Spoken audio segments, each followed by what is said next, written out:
Kejaksaan Negeri Kota Kediri Jumat pagi 28 Februari 2025 menggelar acara bimbingan mental dan spiritual pegawai dalam rangka memperingati bulan Ramadan. Acara ini diikuti oleh seluruh pegawai Kejari Kota Kediri dan bertujuan untuk meningkatkan kualitas mental dan spiritual pegawai dalam menyambut bulan suci Ramadan. Agenda rutin setiap bulan kali ini terasa begitu spesial bagi keluarga besar pegawai Kejaksaan Negeri Kota Kediri untuk menyiapkan diri baik iman dan kesehatan dalam menyambut bulan suci Ramadan 1446 Hijriah. Bimbingan mental dan spiritual ini mengusung tema puasa untuk mencerdaskan nafsu dan meningkatkan kualitas integritas adiaksa.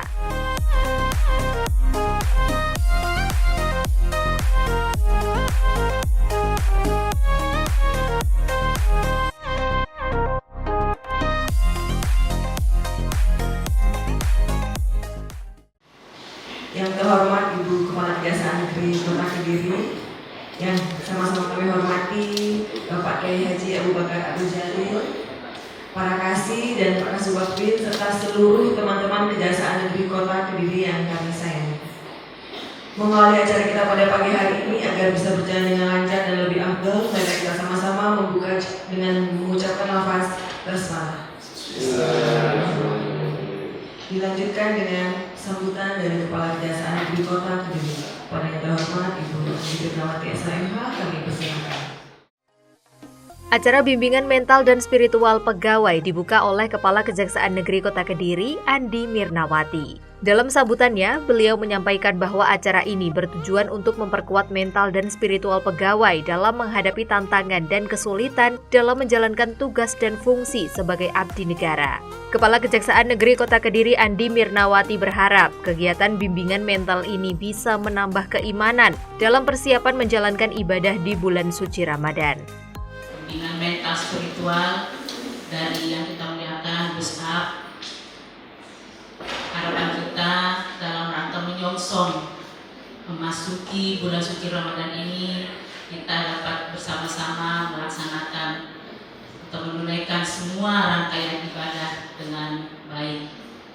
Juga kita harapkan bulan Ramadan bukan hanya kita jalani dengan melaksanakan rangkaian ibadah, tetapi juga kinerja kita harus pertahankan.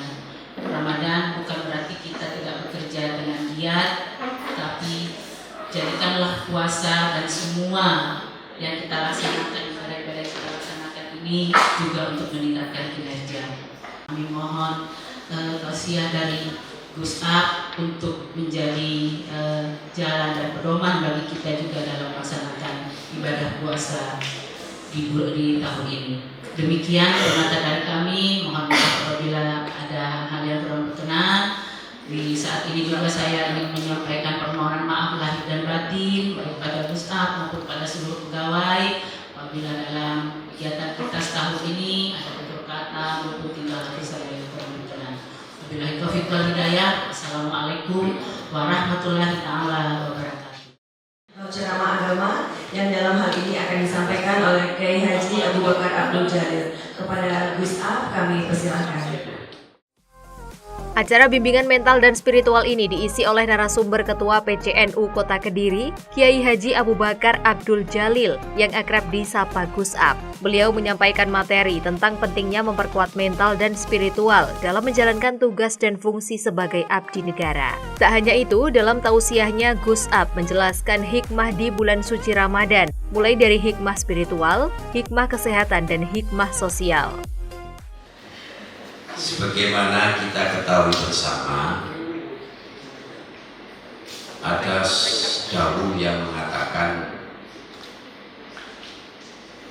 al-ahkamus syariah raji'atun ila masalihil ummah. Setiap ketentuan agama itu pasti membawa kebaikan. Itu pasti. Menganggap agama itu ya meremehkan, menyimpangkan, menyampingkan pihak-pihak lain.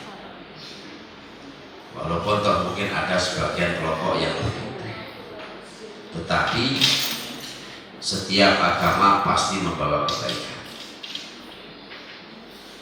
Misalnya, jangan terus protes kalau perempuan ditinggal mati suaminya ada iddah, sementara kalau laki-laki tidak ada.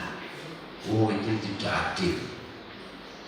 Kalau laki-laki boleh, mohon maaf, nikah 2, 3, 4. Kalau perempuan tidak boleh. Oh, itu tidak adil. Kalau bagian waris laki-laki 2, perempuan 1. Oh, itu tidak adil. Kalau ketentuan agama yang sudah ditentukan oleh Allah Ta'ala itu saja kita anggap tidak adil, terus siapa yang adil? Ya, ini semua ketentuan syariat agama pasti ada kemaslahatannya, ada nilai-nilai positif. Begitu juga di dalam ibadah puasa. Kami sering sampaikan dalam forum ini juga bahwa paling tidak ibadah puasa itu ada 3 hikmah. 3 hikmah, 1 hikmah 5 menit, 5 menit selesai. 10 menit selesai. Ada 3 hikmah minimal. Pertama adalah hikmah spiritual. Mungkin kaitannya dengan meningkatkan integritas, kaitannya mencerdaskan nafsu.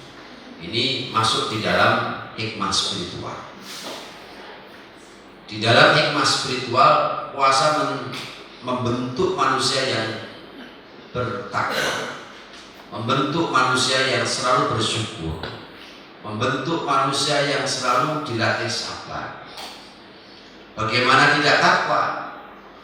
Sementara makna definisi takwa itu menjalankan perintah, menjauhi larangan tanpa diembel-embeli oleh apapun, murni pure karena ibadah, walaupun toh tanpa diawasi oleh siapapun. Sehingga kalau kita puasa, sebenarnya yang tahu puasa itu hanya kita dan Allah Ta'ala, dan yang menciptakan kita. Bukan jadi tidak tahu kalau di antara kita ada yang tidak puasa misalnya. Pak serbet itu selesai. Apa serbet ini? Dilak, atau mau selesai. Ya, kadang-kadang pura-pura lemah, kadang-kadang pura-pura lemas, padahal kuaraken. Yang tahu hanya kita dan Allah Ta'ala.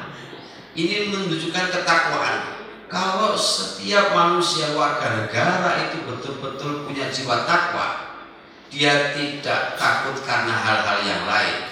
Mungkin pengguna jalan takut karena ada CCTV, mungkin ada bawahan yang takut karena ada pengawasan, karena takut ada yang ngawasi. Kalau seandainya ini ada pada jiwa setiap manusia, ketidaktakutannya bukan karena CCTV, karena pengawasan, maka insya Allah selesai. Ketakwaan ini harus muncul dan tumbuh pada setiap manusia di latar belakangi apapun. Kalau suami takwa, selesai. Istrinya juga nyantai, ayem. Kalau istrinya takwa, ayem, selesai. Tapi kalau seorang suami yang tidak takwa, istri yang tidak takwa, kadang-kadang bisa ngenes, kadang-kadang bisa ada problem dalam rumah tangga. Yang penting takwa. Begitu juga di dalam puasa membentuk dan mencetak manusia yang selalu bersyukur kepada Allah Subhanahu wa Ta'ala. Bagaimana tidak bersyukur? Di saat puasa, mulai dari pagi sampai maghrib, kita tidak makan dan tidak minum, tidak melakukan hal-hal yang membatalkan puasa. Maka di saat adzan maghrib kita makan dengan nikmat, enak. Dan ini baru merasakan begitu nikmatnya makan di saat lapar. Padahal mungkin saudara-saudara kita ada yang kadang-kadang sehari makan, sehari tidak makan, 2 hari baru makan. Apalagi kalau puasa itu sebenarnya bukan mengurangi makan, malah kadang-kadang bila perlu mangannya tambah.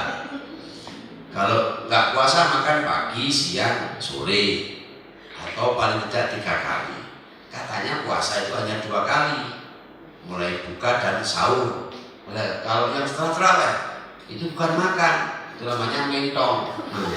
Kalau bahasa Kediri mentong itu namanya. Tapi sama saja sepiring, sama 3 kali. Apalagi yang sering ke masjid sambil tadarus, harusnya cuma 1 rukuk 1 ayat, tapi makannya terus. Nah, ini berarti kan justru makannya tambah lebih banyak.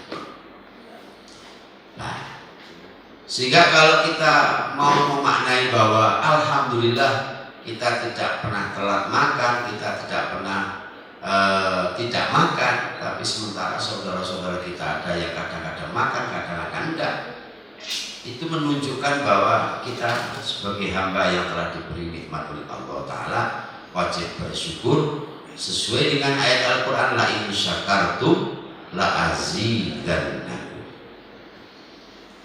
Sebab kalau yang namanya manusia itu diberi berapapun itu selalu mesti kurang.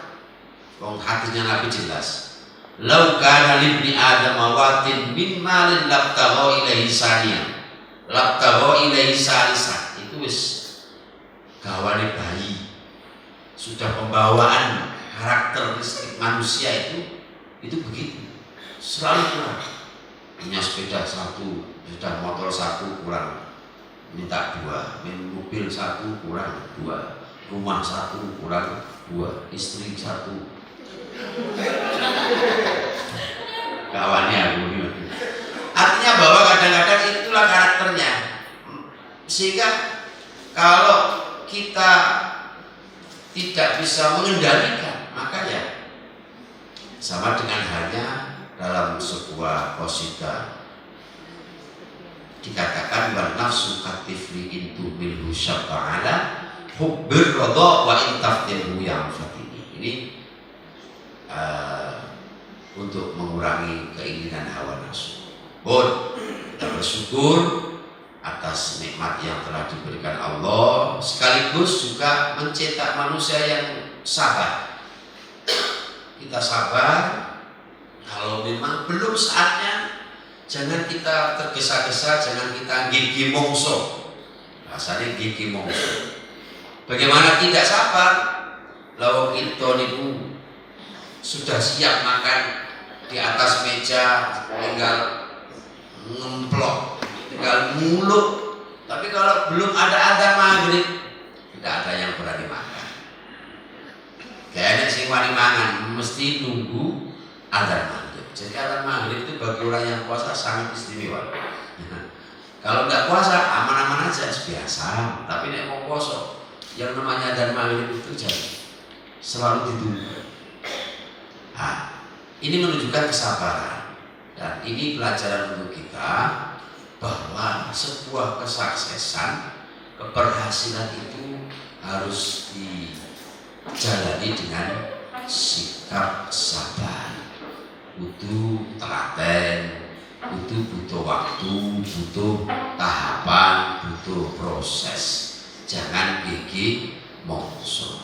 Kayak begitu juga di dalam bulan puasa nanti di akhir ada yang namanya zakat fitrah. Zakat fitrah ini diwajibkan bagi umat hamba yang Islam yang menemui sebagian bulan Ramadan, menemui sebagian bulan Syawal. Sehingga kalau ada orang yang di bulan Ramadan masih hidup tapi hamil 1 bulan Syawal hari raya kok mati, berarti tidak wajib zakat fitrah. Yang lain pada malam hari raya sehingga tidak menemui siang di bulan Ramadannya, maka ya tidak wajib bayar zakat fitrah. Itu kan ada nilai khususnya. Sehingga berbagi kepada orang yang tidak mampu. Bahasa sekarang orang yang nasibnya kurang beruntung. Itu bahasa yang terbaru kalau nggak salah. Dulu kan nasibnya orang yang di bawah garis kemiskinan. Istilah negara itu ganti-ganti. Kalau dulu mau haji itu kan ONH, ongkos naik haji. Ini dikritisi karena cenderung biayanya haji selalu naik. Makanya namanya ONH, ongkos naik haji. ongkosnya naik. Makanya definisi menjadi BPIH, biaya perjalanan ibadah haji. Yang terakhir, yang ketiga adalah hikmah medika. Kita tahu bahwa puasa itu sebenarnya justru bisa menumbuhkan kesehatan yang baik. Buktinya, betul saja dalil-dalil. Yang penting panjenengan kalau mau check up itu disuruh puasa. Sehingga dengan puasa itu akan sedikit mengistirahatkan pencerna makanan yang ada di organ tubuh kita. Rotok ngerem, rotok nopo istilahnya ngedem mesin, ibarat mesin. Sehingga kalau kita tidak puasa, pagi makan sepiring, maka katanya proses menggerus, menggiling makanan itu butuh waktu 8 jam. Oke lah, kita makan jam 7 pagi, 8, 9, 10, 11, 12, 1, 2, 3. Jam 3 sore itu baru selesai mencerna makanan pada saat kita makan pagi jam 7. Sementara kadang-kadang kita itu sebelum jam 3 sudah makan lagi. Apalagi Ibu Kajari bolak-balik untuk undangan, nggak makan itu nggak enak, makan itu ya barusan makan, ya pokok harus sehat gitu Pak Haji mungkin. Nah jam 1, anggap aja jam 1 kita sudah makan jam 1 siang. Proses pencernaannya 8 jam lagi, 2, 3, 4, 5, 6, 7, 8, 9 malam baru selesai mencerna makanan yang jam 1. Berarti kan kita masih punya utang 2 jam, belum selesai yang makan pagi, sudah makan pagi, kemudian sampai jam 9, belum sampai jam 9 malam makan lagi kita. Jam 7 makan lagi, makan lagi 7, 8, 9, 10, 11, 12, 1, 2, jam 2 dini hari. Padahal harusnya kita juga selesainya makan siang jam 9 malam, jam 7 sudah makan, jam 2 pagi baru selesai mencerna makanan.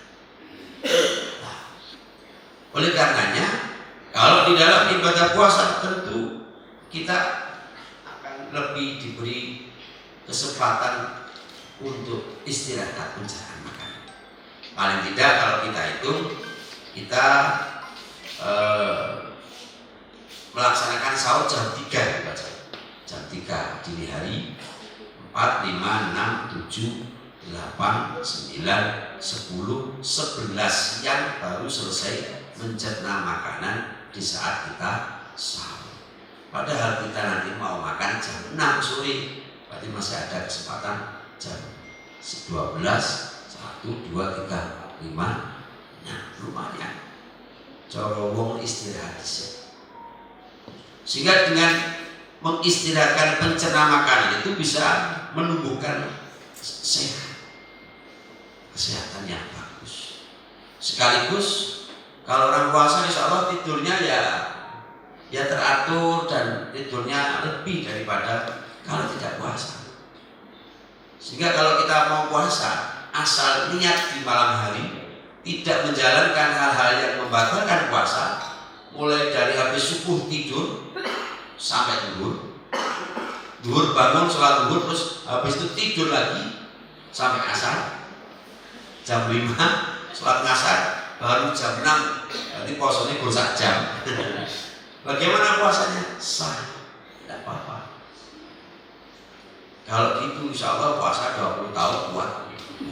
Kalau kayak isu sampai duhur turun, duhur sampai ngasar turun, sah. Insya Allah istilahnya juga semakin teratur. Maka itu ini juga berdampak dengan kesehatan yang positif. Bapak Ibu yang saya hormati, selain itu kita tahu bahwa ibadah puasa adalah bagian dari fadl dan kenikmatan serta hikmah yang luar biasa Bagaimana tidak, 12 bulan dalam waktu setahun, puasanya hanya 1 bulan. Hanya 1 bulan. Sehingga apa artinya?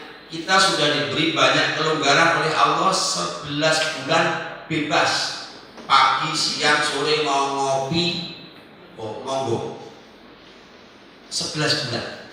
Nah sementara kita hanya diberi waktu 1 bulan untuk mengendalikan hawa nafsu. Karena hawa nafsu itu, mohon maaf, tidak jauh dari yang sekitar perut dan bawah.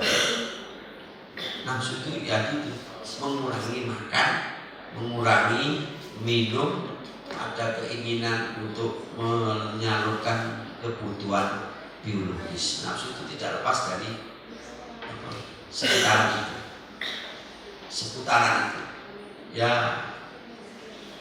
Ya kadang-kadang munculnya masalah ya disebabkan karena seputaran itu aja. Nah kalau itu nanti bisa kita kendalikan, insyaallah kita akan tidak dikendalikan oleh nafsu. Allahumma amin. Maka dari itu ada sebuah dawuh, lau ta'lamu ummati ma fi Ramadan la tamannau an takuna sanah kulluha Ramadan. Seandainya umatku itu tahu bahwa banyak hikmah dan fadilah di dalam bulan Ramadan, niscaya umatku akan minta setahun ini semua bulan Ramadan. Tidak mungkin. Makanya sampai-sampai hadis qudsi mengatakan, man farika bidukhuli Ramadan harraqallahu jasadahu ala niran. Barang siapa yang berbunga hati senang dengan datangnya bulan Ramadan, maka diharamkan umat itu untuk masuk neraka. Tapi mudah-mudahan semuanya mendapatkan kekuatan lahir batin dalam menjalankan bulan Ramadan, diberi sehat dan diridhai oleh Allah Ta'ala. Amin. Ya Rabbal Alamin. Acara ini diakhiri dengan doa dan foto bersama. Bismillahirrahmanirrahim.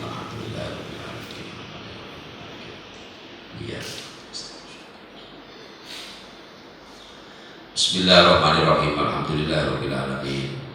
Hamdan yuafi ni'amahu wa yukafi mazidah.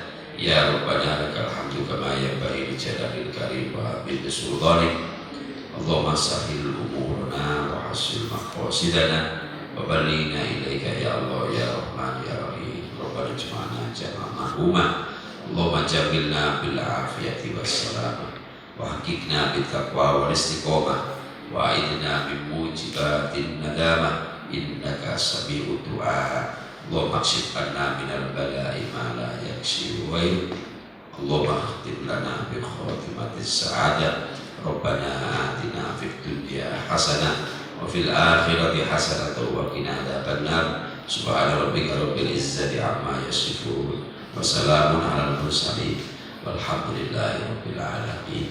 Assalamualaikum warahmatullahi wabarakatuh. Terima kasih Ustaz.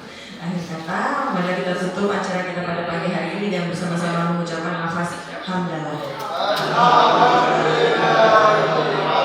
Akhir kata, saya tutup dengan wabillahi taufiq wal hidayah. Wassalamualaikum warahmatullahi wabarakatuh.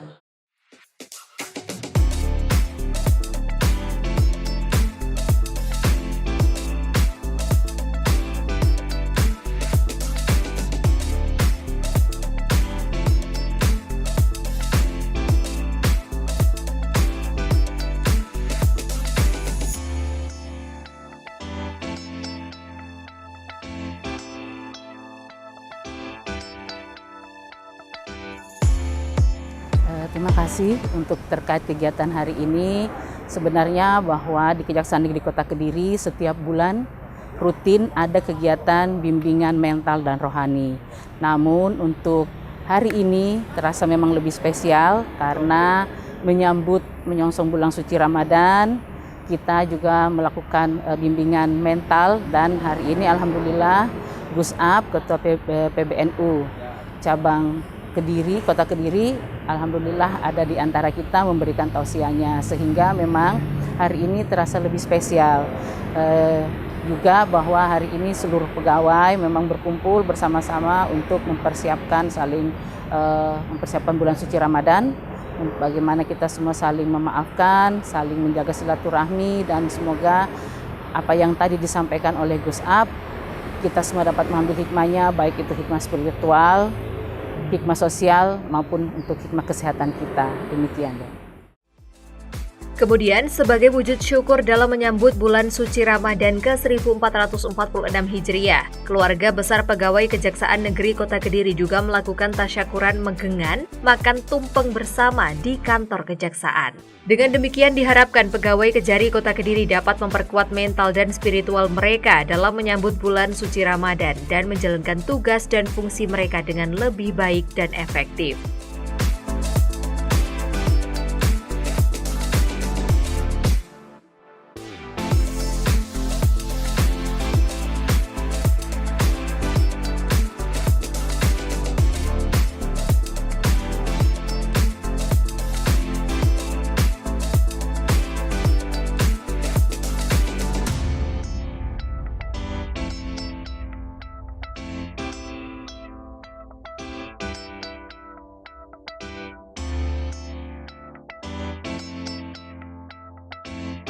Tim Liputan, Toho TV.